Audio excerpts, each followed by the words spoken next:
బేహద్ పరం మహాశాంతి. అనంతభాయ్ అంటూ ఉన్నారు, ఈ ప్రపంచంలో కోరికలు అనేది హద్దు లేదు. ఓదాని తర్వాత ఒకటి వస్తూ ఉంటాయి.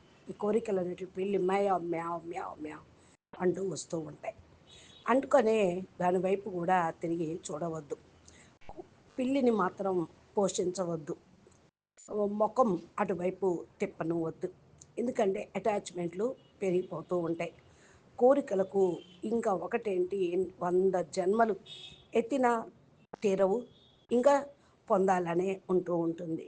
జన్మ తర్వాత జన్మ లభిస్తుంది కాబట్టి 100 జన్మలు ఎత్తిన స్టోరీస్ కూడా చాలా మీరు విని ఉంటారు. అందుకనే అంటూ ఉన్నాను, ఇప్పుడు నేను 100 జన్మలు ఎత్తేను సరే ఇది అనుభవిస్తాను అంటారు. ఈ కుక్క, ఈ కామి కుక్కే కాదు, ఇక పూర్తిగా కోరికలు అనేటువంటి పిల్లి. ఇది అర్థం చేసుకోండి, తగులుపాటు వద్దు. శివుడి యొక్క కోరిక ఉంటే, శంకరుడి యొక్క కోరిక ఉంటే మీకు మాల్ అనేది లభిస్తుంది.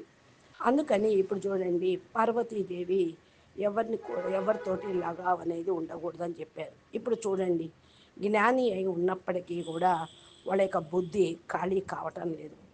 బుద్ధిని ఎంటీగా ఉంచుకోండి.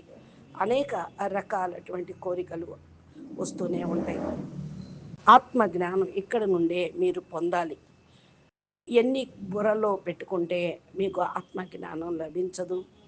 ఈరోజు ఇంకా తిరుగుతూనే ఉండాలి, అవి ధరించాలి, అక్కడ తిరగాలి, ఇక్కడ చూడాలి, అవి ఇవి ప్రపంచంలో చాలా పాత విషయాలు ఉన్నాయి. అందుకనే మీరు ఈ మజా అనుభవించలేరు అనే ఆలోచన మీరు సదా గుర్తుపెట్టుకోండి. పరం శాంతి.